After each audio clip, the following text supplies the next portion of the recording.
Video ini membahas tentang usaha dan daya.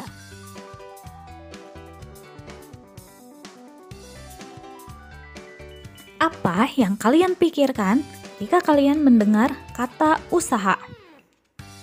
Apakah seorang siswa yang sedang belajar untuk mendapatkan nilai yang bagus saat ujian bisa dikatakan sebagai usaha?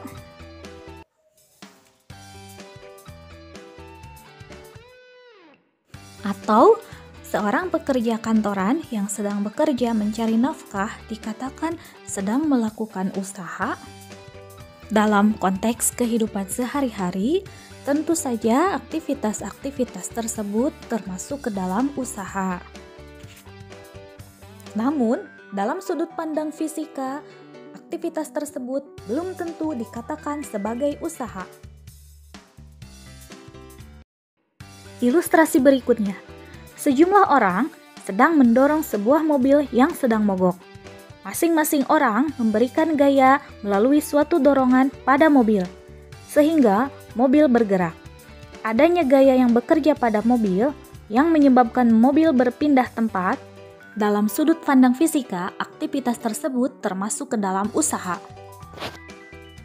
Demikian juga aktivitas orang yang sedang mengangkat beban dari bawah ke atas. Maka, gaya angkat yang dilakukan oleh orang yang menyebabkan benda berpindah dari bawah ke atas, maka menurut fisika, aktivitas tersebut juga merupakan usaha. Bagaimana halnya dengan seseorang yang sedang mendorong tembok? Dia memberikan gaya, namun tembok tidak berpindah. Karena perpindahannya tidak ada, maka usahanya sama dengan nol. Jadi, aktivitas itu bukan usaha.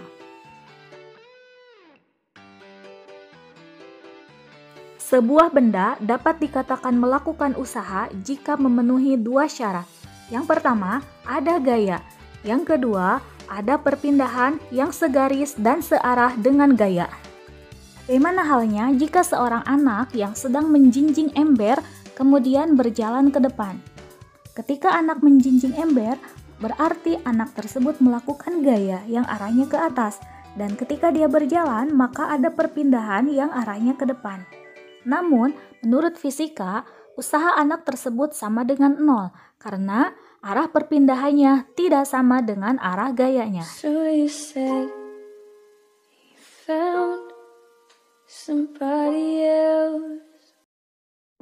Berdasarkan ilustrasi tersebut, dapat disimpulkan bahwa usaha didefinisikan sebagai sejumlah gaya yang bekerja pada suatu benda sehingga menyebabkan benda berpindah sepanjang garis lurus searah dengan gaya.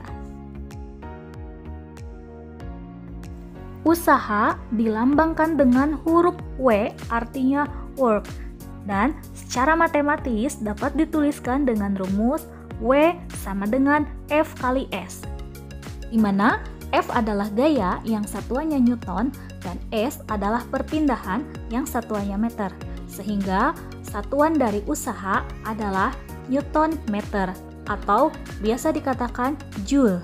Jadi 1 Joule setara dengan 1 Newton meter.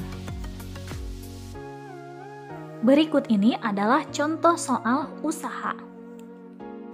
Hitunglah usaha yang dilakukan oleh seseorang yang sedang mendorong sebuah balok dengan gaya sebesar 500 Newton sehingga balok berpindah sejauh 4 meter.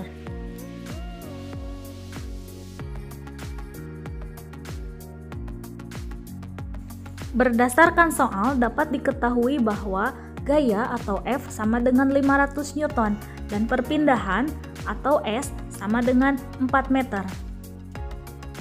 W sama dengan F kali S sama dengan 500 Newton kali 4 meter sama dengan 2000 Newton meter atau W sama dengan 2000 Joule.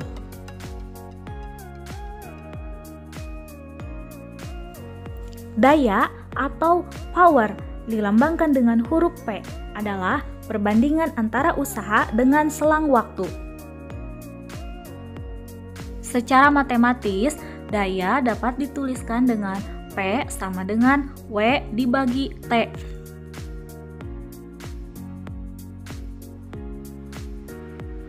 Di mana W adalah usaha yang satuannya Joule dan T adalah waktu yang satuannya sekon, sehingga daya satuannya adalah Joule per sekon atau biasa disebut Watt untuk menghormati seorang ilmuwan fisika yang bernama James Watt.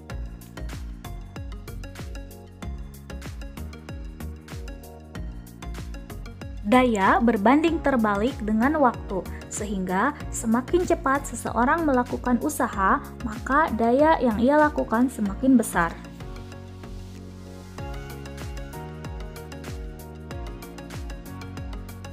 Contoh soal untuk menghitung daya. Sebuah traktor digunakan untuk mengangkat benda seberat 12.000 Newton setinggi 9 meter dalam waktu 15 sekon. Berapakah daya traktor tersebut? Berdasarkan soal dapat diketahui bahwa F sama dengan 12.000 Newton, S sama dengan 9 meter, dan T sama dengan 15 sekon. Yang ditanyakan adalah P atau daya. Maka penyelesaiannya adalah P sama dengan W dibagi T.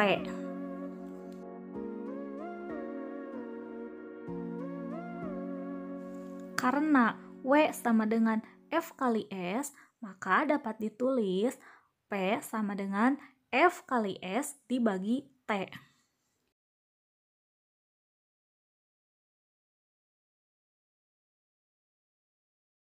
Jadi P sama dengan 12.000 Newton kali 9 meter dibagi 15 sekon.